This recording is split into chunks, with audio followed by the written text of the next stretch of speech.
नमस्कार, mid cap मंत्रा में आप सभी का स्वागत है। मैं हूं सुमित और भारतीय बाजारों में तो हायर लेवल से प्रॉफिट टेकिंग है ही। ऐतिहासिक दिन जबकि भारतीय बाजारों में 25,000 का लेवल पार हुआ और साथ ही साथ एक खुशखबरी और भी, जहां बजट भाषण के दौरान सीएनबीसी आवास का मार्केट शेयर 66% और 57.5% के मार्केट शेयर के साथ पूरा हफ्ता भी खत्म होता हुआ दिखाई पड़ा। तो आप सभी दर्शकों का बहुत बहुत शुक्रिया। 59.4%, माफ कीजिएगा, जिसके साथ ही बजट डे के पूरे हफ्ते के दौरान 59.54% के आसपास का मार्केट शेयर रहा। इसी के साथ आप सभी दर्शकों का बहुत बहुत शुक्रिया हमारे साथ बने रहने के लिए और हमें सराहने के लिए और हमें इस पायदान तक, इस मुकाम तक पहुंचाने के लिए भी।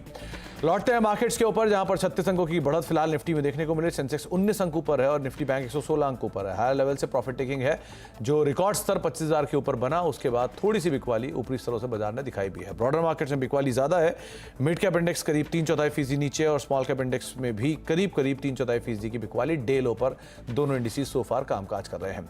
दो इंपॉर्टेंट अपडेट में, पहला अपडेट है अदानी पोर्ट के नंबर जो कुछ देर पहले आए हैं। मुनाफे फ्रंट पर तो करीब 1,000 करोड़ रुपए के आसपास का बीट आपको दिखाई पड़ेगा।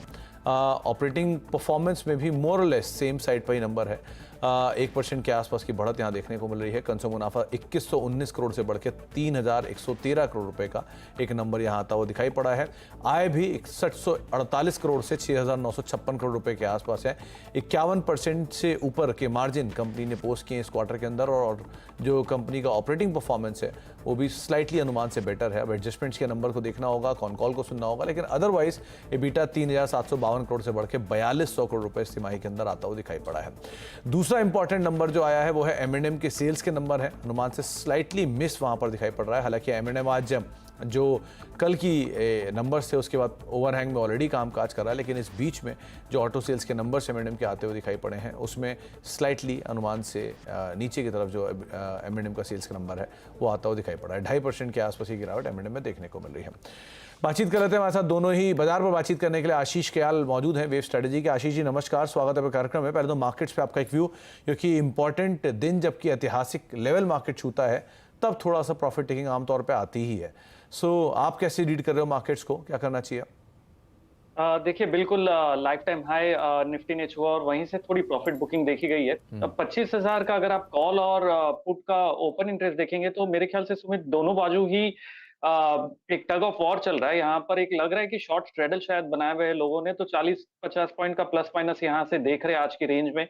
तो गुंजाइश है 25,050 और नीचे में 24,930। ये एक रेंज है जिसके अंदर मार्केट शायद कामकाज कर सकता है। लेकिन अगर वापस से 25,050 25,060 का लेवल निफ्टी पार करता है तो मेरे ख्याल से यहाँ पर तेजी देखी जा सकती है करीबन 25,300 लेवल्स तक की। तो फिलहाल देखना होगा, वेट एंड वॉच है। 24,030 का जो 24,930 का जो सपोर्ट है वो इंटैक्ट रहना चाहिए यहाँ से, और ऊपर में 25,050 के ऊपर तेजी की जा सकती है। 25,050 के ऊपर तेजी की जा सकती है, लेकिन अदरवाइज जो बायस है बाजार का भी पॉजिटिव है, टोन पॉजिटिव है। निफ्टी बैंक को लेकर आपका व्यू आशीष सर, वहां क्या करें? देखिए निफ्टी बैंक अभी तक अंडर परफॉर्मेंस है। अगर आप निफ्टी के साथ में कंपेयर करें, निफ्टी बैंक ने ज्यादा कुछ रुझान नहीं दिखाया।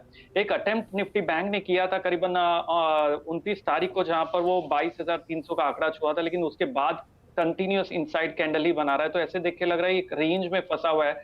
निफ्टी बैंक अगर ऊपर का आंकड़ा ब्रेक करता है करीबन 51,900 का, तो एक पॉजिटिव ब्रेकआउट आने की गुंजाइश है और हम फिर 52,500 तक का मूव देखा जा सकता है। नीचे सपोर्ट जो है इंडेक्स का वो 51,400 पे, तो रुझान पॉजिटिव साइड पे ही बना रहेगा। ऊपर एक रेजिस्टेंस ब्रेकआउट के बाद में 52,500 का टारगेट निफ्टी बैंक पे देखा जा सकता है। 52,500 के टारगेट्स निफ्टी बैंक में भी बनते हुए दिखाई पड़ सकते हैं। आशीष सर, इंडिविजुअल स्टॉक्स कहां पर आप लॉन्ग हो, कोई शॉर्ट कॉल? देखिए लॉन्ग के साथ ही मैं जाना चाहूंगा, क्योंकि ओवरऑल जो बाजार में अभी भी चुनिंदा स्टॉक्स में बाइंग इमर्ज होते हुए नजर आ रही है, तो लॉन्ग कॉल के साथ ही मैं चलना चाहूंगा। पहला जो स्टॉक है वो नैम इंडिया का है। काफी समय से ये कंसोलिडेट हो रहा था, लेकिन एक अच्छी खासी वॉल्यूम आज के दिन में सुबह से पिकअप हुई है स्टॉक के अंदर। तो नैम इंडिया पे बाय करने की राय होगी। गुंजाइश है हम इस स्टॉक में करीबन 715 का टारगेट देख सकते हैं।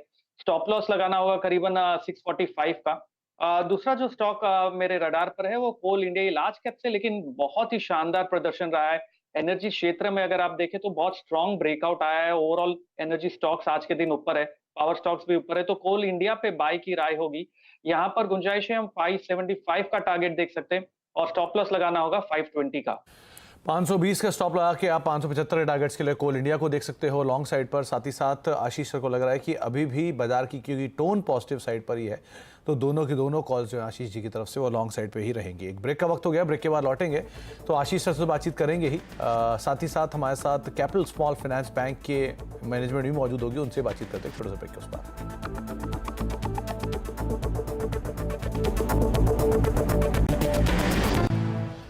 आप देख रहे हैं मिड कैप मंत्रा और अपने जानकारों से या फिर अपने जो गेस्ट हैं उनसे बातचीत करने से पहले एक बार जरा अदानी समूह लेकर आई। पूरे समूह में एक बाइंग फिर से बढ़ी है।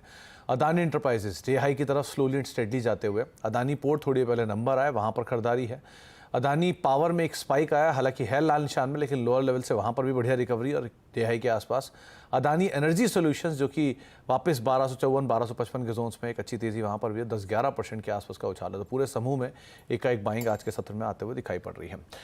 इसके अलावा बात करते हैं कैपिटल स्मॉल फाइनेंस बैंक की। कंपनी की पहली तिमाही में नतीजे आ चुके हैं। Q1 में ब्याज से आय 15% बढ़ी है, लेकिन मुनाफे में हल्की गिरावट रही है। एसेट क्वालिटी में भी सुधार देखने को मिला है। Q1 के नंबर्स और ग्रोथ आउटलुक पर बातचीत करने के लिए हमारे साथ जुड़ रहे हैं कंपनी के MD and CEO Sarvjeet Singh sir. Sarvjeet sir नमस्कार, स्वागत है कार्यक्रम में।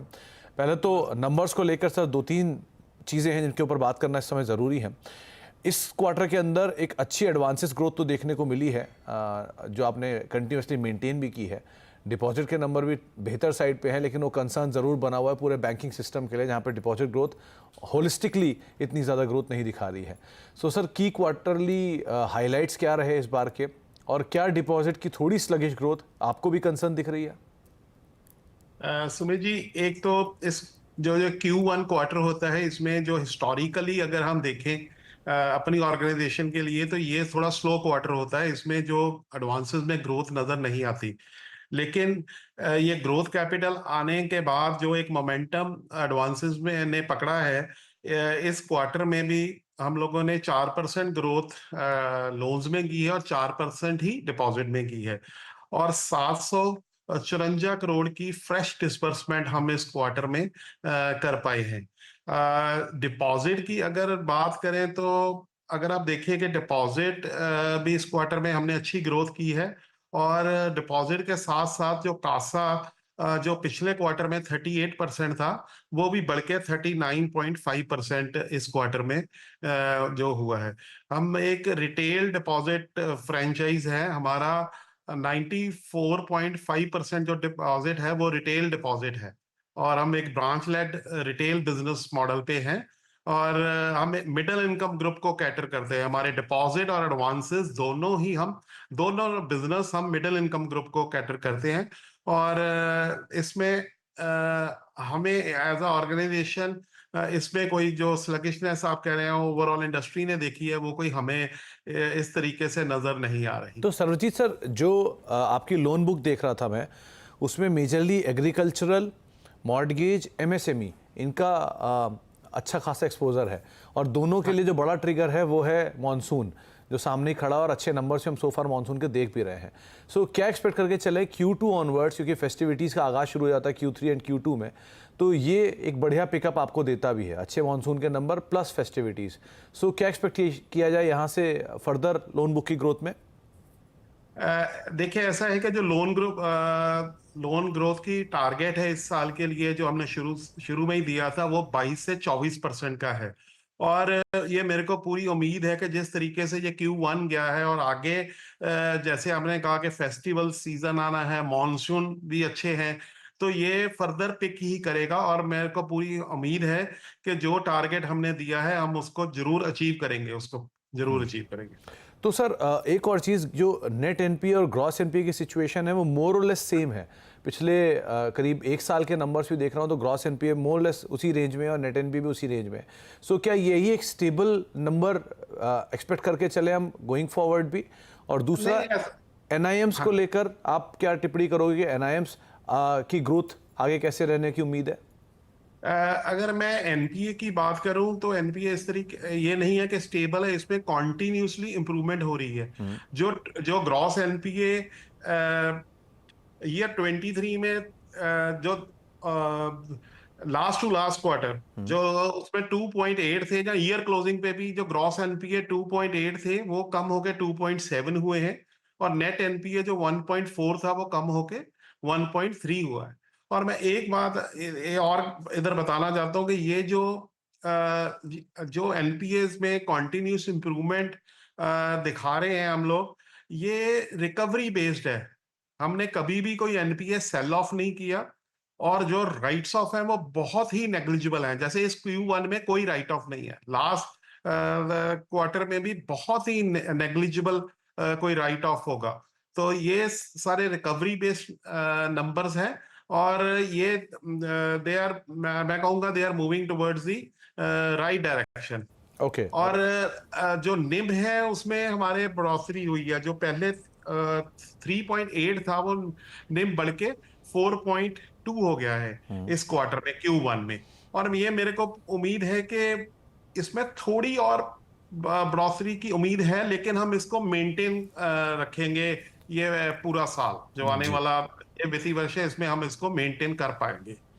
तो सर्वजीत सर, एक चीज़ और, मेजर जो ब्रांच एक्सपेंशन है वो टुवर्ड्स नॉर्थ है ऑब्वियसली, और पंजाब डोमिनेट करता है उसमें, लेकिन स्लोली एंड स्टेडली आपने उसको डाइवर्सिफाई करके हरियाणा में या एनसीआर में, नोएडा में और बाकी नॉर्दर्न एरियाज में, यूपी में आप एक्सपैंड भी कर रहे हो। सो ये ब्रांच एक्सपेंशन क्या इसी स्प्री में रहेगा, मतलब पंजाब को बेस रख के बाकी एरियाज को फर्दर एक्सपैंड होते हुए देखेंगे हम? देखिए, ऐसा है कि पंजाब क्यों बड़ा नजर आता है कि हम इस स्मॉल फाइनेंस बैंक बनने से पहले एक लोकल एरिया बैंक थे पंजाब बेस्ड, और 16 साल हम लोकल एरिया बैंक रहे हैं पंजाब के 5 जिलों में। तो जब हमें ये अपॉर्चुनिटी मिली, जब स्मॉल फाइनेंस बैंक बने, तो बहुत सा पंजाब का ऐसा हिस्सा था जिधर हम नहीं थे। हम तो सिर्फ 5 डिस्ट्रिक्ट्स में ही थे, तो इसलिए पंजाब में बहुत सी एक्सपेंशन हुई। पर इसके साथ साथ ही जो नेबरिंग स्टेट्स जैसे कि हरियाणा, राजस्थान, दिल्ली, हिमाचल हम लोगों ने शुरू किया।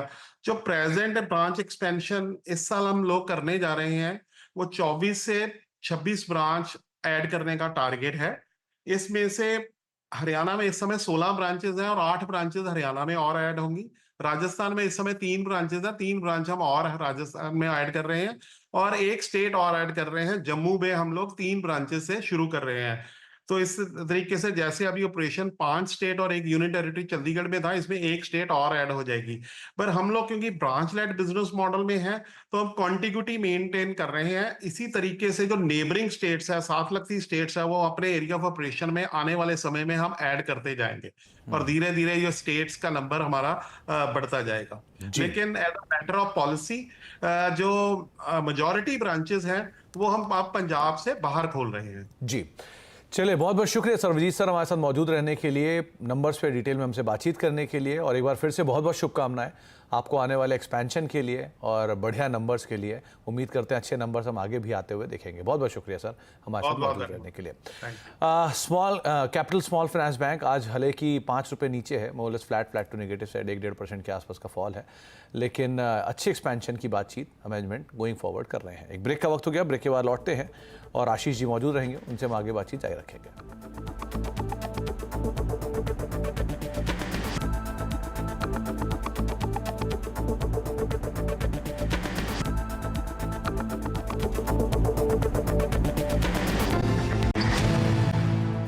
आप देख रहे हैं मिड कैप मंत्रा, और जाने से पहले एक बार फिर से खिलाड़ियों का अपडेट भी देख लेते हैं किस तरह की सिचुएशन है। हफ्ते का सेकंड लास्ट कारोबारी सत्र है और इस हफ्ते 3 खिलाड़ी मौजूद हैं। तीनों के रिटर्न्स के हिसाब से देखा जाए तो कल तक तो पंकज राडेड़ लीड कर रहे थे, अब वापस रूपक दे ने लीड किया है। करीब 11.5 पौने 12% के रिटर्न वहाँ पर देखने को मिल रहे हैं। पंकज का करीब पौने 11% रिटर्न है और अरुण कुमार मंत्री का करीब 6% के आसपास का पॉजिटिव रिटर्न सोफार देखने को मिल रहा है। 1.5 सत्र बाकी है, देखते हैं गोइंग फॉरवर्ड कैसे यहाँ पर रिटर्न्स आते हुए दिखाई पड़ते हैं। एक ब्रेक का वक्त हो गया है और ब्रेक के उस पार आज हम बातचीत करेंगे नो योर कंपनी में। नो योर कंपनी में हमारे साथ बातचीत करने के लिए टाटा स्टील के सीईओ और एमडी टीवी नरेंद्रन सर मौजूद होंगे, उनसे बातचीत होगी छोटे से ब्रेक के उस पार। साथ ही साथ मारुति की मैनेजमेंट भी मौजूद रहेगी, उनको भी आप सुनेंगे ब्रेक के उस पार। फिलहाल इतना ही, और ये इंटरेस्टिंग आंकड़ों के साथ आपको मिड कैप मंत्रा में छोड़ जाते हैं। नमस्कार।